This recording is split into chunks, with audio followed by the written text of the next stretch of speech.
यह है guardians of the Galaxy की हिंदी एक्सप्लेनेशन और आप देख रहे हैं बेंच वॉच।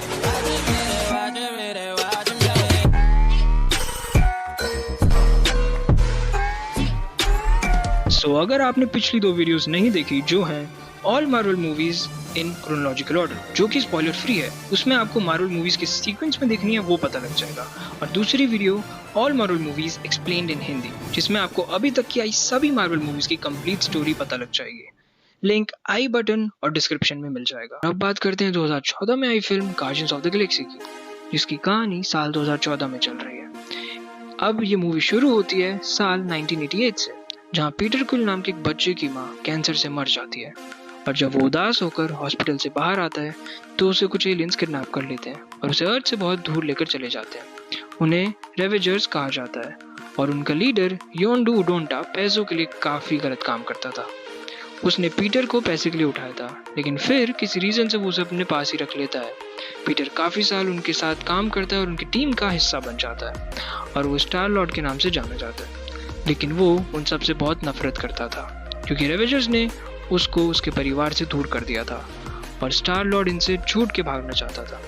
फिर जेंडर नाम के एक प्लैनेट पर उसे ब्रोकर नाम के एक एलियन मिलता है। वो मोराग नाम के एक प्लैनेट से ऑर्ब नाम का एक ऑब्जेक्ट लाने को बोलता है, जिसके बदले में वो बहुत सारा पैसा देगा। बट ऑर्ब को काफी सारे लोग चाहते थे, जिसमें से एक था थैनोस, काफी खतरनाक एलियन, जिसने ऑर्ब को पाने के लिए रोनन नाम के एक सन की क्री एलियन से हाथ मिलाया, जिसकी जेंडर प्लैनेट से बहुत पुरानी दुश्मनी थी।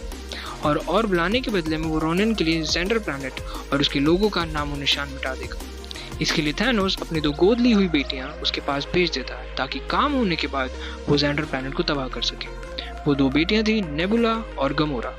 वो ना एक दूसरे को पसंद करती थी, ना ही अपने सो कॉल्ड पिता को। वहीं दूसरी तरफ जब स्टार लॉर्ड को योंडू और ब्रोकर के सौदे के बारे में पता चलता है तो वो खुद ही मोराग प्लैनेट पर ऑर्ब हासिल करने चला जाता है ताकि वो सारे पैसे खुद ले ले और रेवेजर से पीछा छुड़ा सके। वो वहां पहुंचकर ऑर्ब ले लेता है। इतने में रोनन के आदमी भी ऑर्ब को लेने आ जाते हैं। उनके बीच में थोड़ी लड़ाई जरूर होती है, लेकिन स्टार लॉर्ड सब हैंडल कर लेता है। अब जब योंडू को ये सब पता लगता है कि स्टार लॉर्ड खुद ही सारे पैसे लेना चाहता है तो अब वो उसके सर पर एक इनाम रख देता है। और अब जब रोनन को ये पता लगता है तो वो गमोरा को स्टार लॉर्ड के पीछे लगा देता है।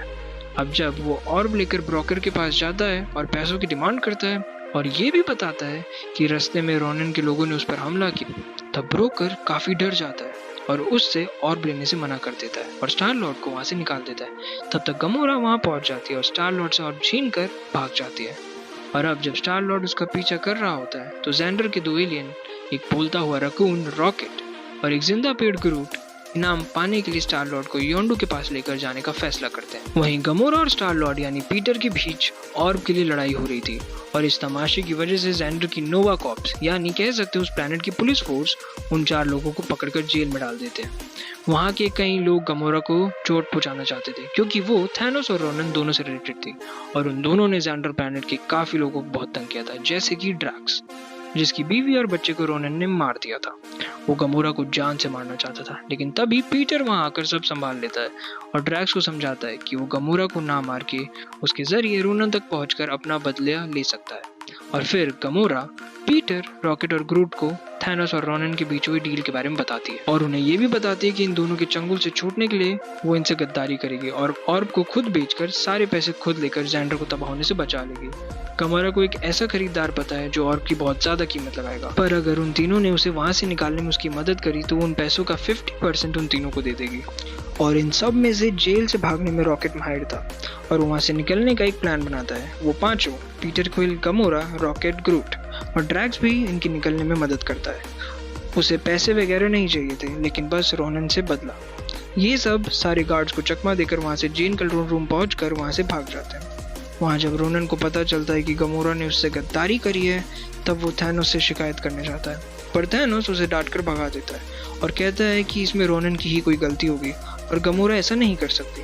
फिर रोनन दूसरी बेटी नेबुला को लेकर गमोरा को ढूंढने निकल जाता है। वहीं दूसरी तरफ वो पांचों पीटर क्विल की स्पेसशिप में बैठकर नोवे नाम के प्लैनेट पर जाते हैं, जहाँ ड्रैक्स के अलावा सब टेनेलीर तिवान यानी कलेक्टर के पास ऑर्ब लेकर जाते हैं और वो उन सबको बताते हैं कि ऑर्ब के अंदर पावर स्टोन है और वो यूनिवर्स में सबसे पावरफुल जेम्स में से एक है और उसको सिर्फ ताकतवर लोग ही काबू कर सकते हैं। इतने में कलेक्टर की एक सर्वेंट उसे पकड़ लेती है ताकतवर होने के लिए, पर वो बॉम्ब की तरफ फट जाती है।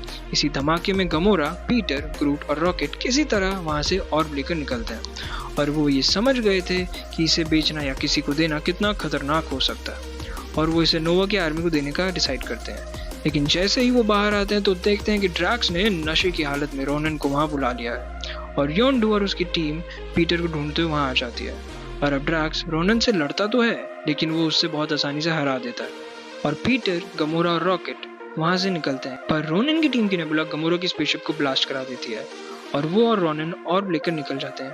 पर फिर पीटर उसे बचाने जाता है बट योंडू उन दोनों को पकड़ लेता है। वहीं दूसरी तरफ रोनन को पता चल जाता है कि ऑर्ब के अंदर इन्फिनिटी स्टोन है और वो ऑर्ब थैनोस को देने का इरादा बदल कर अपने वेपन में लगा लेता है और जेंडर को तबाह करने का प्लान बनाता है। और नेबुला भी अपनी टीम बदल लेती है और रोनन के साथ काम करने लगती है।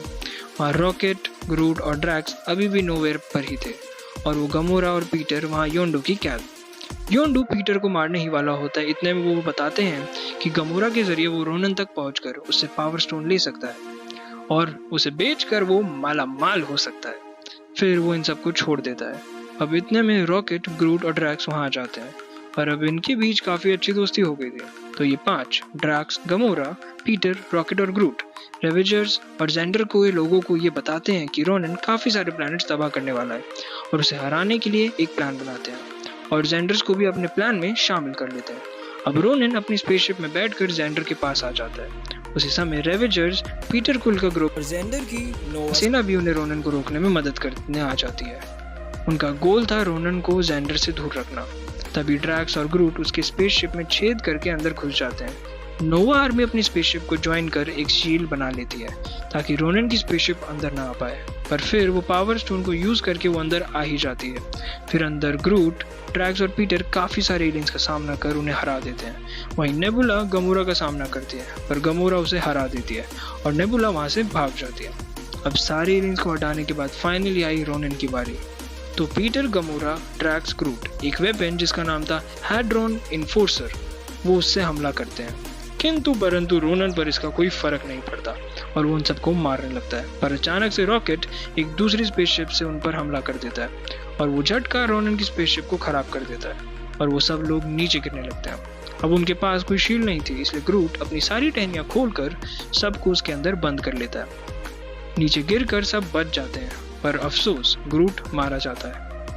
पर फिर से रोनन उन सबको मारने से बाज नहीं आता तो इसलिए उसे रोकने के लिए पीटर उसके सामने नाचना शुरू कर देता है और इतने में ड्रैक्स और रॉकेट वो वेपन को तैयार करते हैं और अब उसके हैमर पर शूट करते हैं और फिर वो इन्फिनिटी स्टोन निकल कर गिरने वाला होता है और फिर पीटर अचानक से उसे पकड़ लेता है बट उसकी बहुत बुरी हालत हो जाती है और गमोरा और ड्रैक्स उसकी पावर डिवाइड करने के लिए उसका हाथ पकड़ लेते हैं क्योंकि अगर वो नीचे गिर जाता तो जेंडर पूरा तबाह हो जाता और फिर वो पावर स्टोन की शक्ति रोनन पर फोकस कर उसे मार देते हैं। गमोरा उस पावर स्टोन को एक ऑर्ब में रख देती है और जब इन सब के बाद योंडू वहाँ ऑर्ब को लेने के लिए आता है तो पीटर उसे वो वाला ऑर्ब दे देता है जिसमें पावर स्टोन था ही नहीं और वो रियर ऑर्ब देता है जेंडर के हेड को। इन 5 लोगों ने पूरी गैलेक्सी को बचाया था इसलिए उन्हें गार्डियंस ऑफ गैलेक्सी कहा गया। और बाद में जेंडर वाले उसे बताते हैं कि पीटर का चेकअप करने पर उन्हें पता चला कि वो सिर्फ आधा ही इंसान है। उसके पिता एक प्राचीन यूनिवर्स की एंटिटी थे इसलिए वो पावर स्टोन इतनी देर तक संभाल पाया। और अजीब बात तो ये थी कि जब वो बच्चा था तब उसे धरती से उठाने के लिए भी उसके पिता ने ही बोला था और उनके बारे में हम अगले पार्ट में जानेंगे जो कि होगी guardians of the Galaxy volume 2। And finally movie यहाँ खत्म हो जाती है पर ये वीडियो नहीं क्योंकि अब मैं आपसे कहूंगा दबा दीजिए लाइक, सब्सक्राइब और शेयर का button. With that's it, signing off, keep watching, binge watch.